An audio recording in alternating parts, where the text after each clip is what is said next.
So you want to go to grad school and you need very good funding to make that happen. If that's you, please do not make the mistakes that I will share in today's video. If you make these mistakes, you likely will not get the kind of funding that you need. I have been in this grad school business for so many years now, and these mistakes that I'm going to share in today's video are the most common mistakes I have seen a lot of people make over and over and over again. So please, my friend, do not make these mistakes. And if you know anyone that's thinking about applying to schools in Canada, in the US, in the UK, and they need funding, please share this video with them. This is one video I think you should really share with someone that you love that's considering going to school abroad. This will really help them. Let's get into the first mistake. Mistake number one, and probably the biggest mistake, is thinking about funding too late. For a lot of people, what this means is that they first apply to schools, get the admission offers, see what funding they get from the school, then think about, oh, what else can I do to get more funding? That is the popular order of things for many students, but that is wrong. That's the biggest reason you're not getting good funding. You have thought about funding too late in the game. The best time to think about funding is before you apply to any school. That's the time to think about, how will I fund my education? A lot of people choose schools they like, schools their friends graduated from, and then they just apply to those schools. That's not how to get funding. Funding has to be top of the list for you. It has to be the first thing that you think about before you apply to any school. So today I want to share with you some of those things that you should think of, or some of the criteria that you should have before applying to a school. So before you submit your application to any school, or before you choose any school or shortlist any school, think about these few things. So before you add a school to your list, check these things. First is funding. Check the average funding or average scholarships or average GA, TA, RA type funding that students going into that same program that you're interested in. Check the average funding they've gotten from the school. One thing I always share on this channel is the best way to get funding for your education is to get it from the school.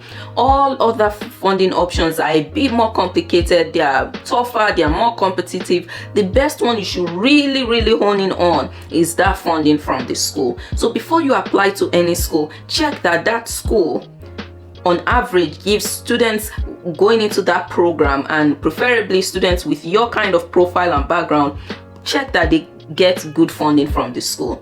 And some of you may say, oh Doyin, how will I get that kind of information? Well, you need to ask people. Yes, I know it's a lot of work for you to email people, random people on the internet, or to connect with people on LinkedIn and message and ask them about funding. It's work. But trust me, it's a lot more work when you go through the whole application process and you don't have the funding to go to the school. Like, what's the purpose of all of that work? So reach out to people on LinkedIn, whether you know them or not, that graduated from that program, and ask them what kind of funding they got, if they're willing to share. And trust me, a lot of people are willing to talk about their story, their journey, what they got from the school. So another thing you should look out for when you're considering a school beyond the average funding that students get, you should also check that that school is on the list of the major loan providers that you have. Let's say you're an international student trying to apply to schools and you know you do not have a co-signer.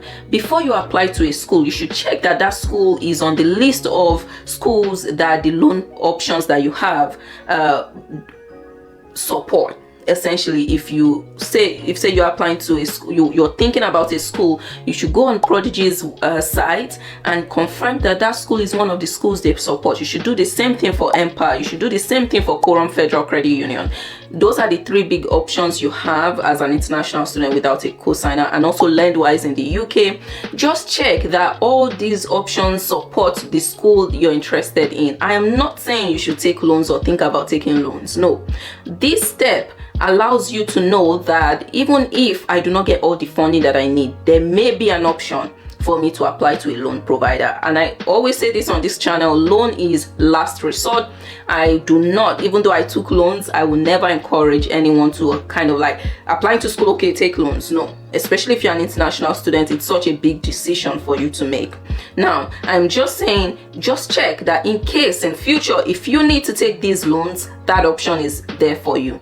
So before you apply to a school, check the average funding they provide to students going into that program, and two, also check that they are on the priority list for a lot of the loan options that you may be eligible for. Now, I'm going to share another thing you should think about before you choose a school as one of the schools you're going to apply to. You should also think about your profile versus the school's profile. Now, if the school profile is here and your profile is here, you likely not get funding.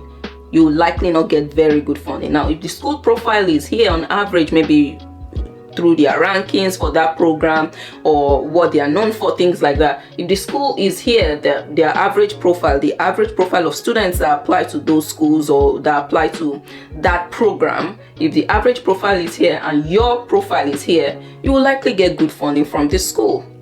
It's just what it is. I don't know any other way to explain it. You may say it's unfair, whatever that is. Just know that if this is the average profile of people applying to that school and your profile is here, you get minimal funding or zero. If your profile is here, you get good funding. So your job is to figure out first, what are the schools, where will I place, and there's no quick or scientific way for you to figure this out. You just need to look around, check the school's website, check the average profile applying to that school. If your job is to actually check the average profile applying to that school based on your sense and figure out, how can I make sure my profile is here? And the way to make sure your profile is here is by submitting a great resume, trying to think about what relevant experiences can you share on your resume, is by taking tests, even if that test is not required, but you want to prove to the school that your profile is like really great. You can do some of those things. Just know that if your profile is below the average profile, you will likely not get funding. So this is another thing that I want you to consider before you add a school to your list. Now, I am not saying only apply to schools where your profile is like right here. No, I'm saying apply to a mix of schools. Some you'll be the average, some you'll be slightly below average, some you'll be over average. Just apply to a mix of schools to ensure that you get good funding from at least one or two of these schools. Another thing to think about before you apply to a school is postgraduate opportunities or post-graduation opportunities. So what that means is, when I graduate, what are some of the opportunities that will be available to me because I went to this school or because I went to this program? Now, the way to do that is to just check on average first 90 days after graduation or 6 months after graduation, where do the people that graduate from these programs go to work? Do they start their own businesses? Do they work in this kind of roles? Do they just check? This is all information you can find online. If it's not on the school's website, you can find some of their alumni and check on LinkedIn. Where are they? What do they do? What did they do right after graduation? Because that's the data point you care about. Now, if that school doesn't have a lot of alum that work in great places and earn a lot, then it's because at the end of the day, it's these alumni, the alumni of a school that provide a lot of funding to the school. And that a school that has a strong alumni base, generally they have more money because their alum donate money and give them, contributions and stuff like that.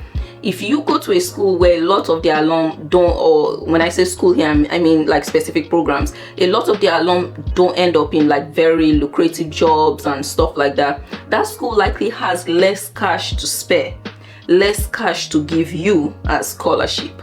I hope you understand what I just said, but just also consider post-graduation opportunities from a school before you add that school to your list. Now, we started this video by talking about mistakes you're making that's causing you to not get good funding. Number one mistake is you are thinking about funding too late, and all these things I just shared, they are things I'm hoping that you would do so that you think about funding from beginning before you even apply to a school. Consider all these things I've said related to funding. Consider the average funding they provide to students, consider whether or not they're on the priority list for loans, consider the post-graduation opportunities, and your profile versus the school profile. These are all things you should think about from beginning before you apply to a school. What this forces you to do is it makes you think about funding before you even put a school on your list as a school you want to apply to. Hi my friend, hope you found today's video helpful so far. See, today's video is part of a series of videos that I'm doing to help you navigate the entire application, funding, visa process. So all these videos over the next few weeks will just be added to a single playlist, and that playlist will be in my description. If you click that playlist, you will find all these videos and you will be able to navigate the entire application process by yourself. So if you have any friend that you know is applying to schools in the US, the UK, Canada, Australia this year, and they cannot afford to have an admissions coach, please send them this single link so they can navigate the entire process as well. Be nice to them. So send this link to them and let's get back to the video. So another mistake that you are making is that you are not negotiating or asking for more funding. So for a lot of students, especially international students, when we get funding from a school, we think it's final. That's how I thought too. I remember when my friend once said, you should ask this school for more. You should tell them, you should negotiate with these offers that you have. I'm like, no, that's begging. No, now I regret saying that, because that's not begging. That's what your classmates are already doing. So you need to make sure when you get an offer from a school, that is almost never the final offer. You need to ask for more. You need to ask this school for more. You need to tell them why you need more. So it's so important for you to negotiate funding and for you to at least ask for more. Negotiation is when you have an offer from another school and you use that to negotiate with multiple schools and all of that. But even if you don't have an offer from any school, just still ask for more. And if you're wondering, how do I do this? How do I ask a school for more without sounding weird? Would they take my offer back from me? No. They will not take your offer back. They won't take the offer. There's nothing like that. They'll just tell you no. The worst thing that can happen is they'll say, no, we do not have any additional funding to give you.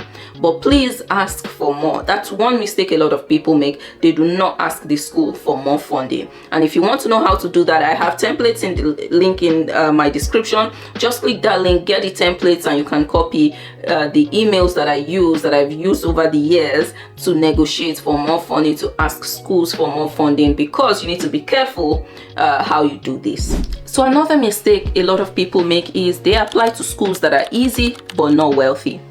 I know that sounds somehow, but when you need funding, you need to think about schools that are wealthy, okay? If someone just has a lot more, there's a higher chance they'll give you something great than you applying to schools that are easy to get into, because this your friend got into that school and that other friend got into that school and their test scores were low but they got in. That's great. You will get in, but just know that even though you're getting into the school, those schools may not have good funding. So as you're thinking about what school is easy to get into, also think about what school is richer, because a richer school has more money to give you. Another mistake that you may be making is that you are focusing on one destination, and this is such a common mistake. And when I say destination, like country, once people have decided, oh, I want to study in America, they just have this idea that, oh, Canada is where everyone is going now, or oh, the UK. There are some destinations that on average, again, we're averaging here, on average, those destinations just do not offer good funding to international students. I will not mention any country, but I know everyone here, everyone watching this video, and if you've been on this channel long enough, you know some of those destinations that just do not offer good funding. So if you're fine applying to that destination or those destinations and you're okay, not getting good funding, that's fine. But you cannot apply to a country that generally doesn't provide a lot of funding to international students and expect to get very good funding. I mean, it's not an impossibility, but it could be rare, okay? So just know that you need to consider multiple destinations. And I've worked with a lot of clients, and when I tell them, have you considered the US? Have you also added Canada? Have you considered the UK for this? They're like, oh, this is the place I want to go to. Once they have their minds fixated on that location, you almost can't change their minds. But hey, something has to give. If you like a location and you're not willing to consider other countries, then you know that you're foregoing good funding. And that's it for today's video. I hope you found it helpful. Again, please share this. I have seen so many people make these mistakes over and over and over again. Please share this video with someone you love that is applying to schools and want to get funding. Make sure they do not make these mistakes, especially mistake number 1 that I shared in this video. Make sure they don't make that same mistake. All right, I hope you found today's video helpful. Please subscribe. Don't be a stranger. Subscribe, and for a lot of the things I've talked about in this video, I will drop more resources in the description, a lot of links to previous videos I've done. If you're interested in learning more, like in more detail about some of these topics, you will find links in the description, and I'll see you in my next video. Bye.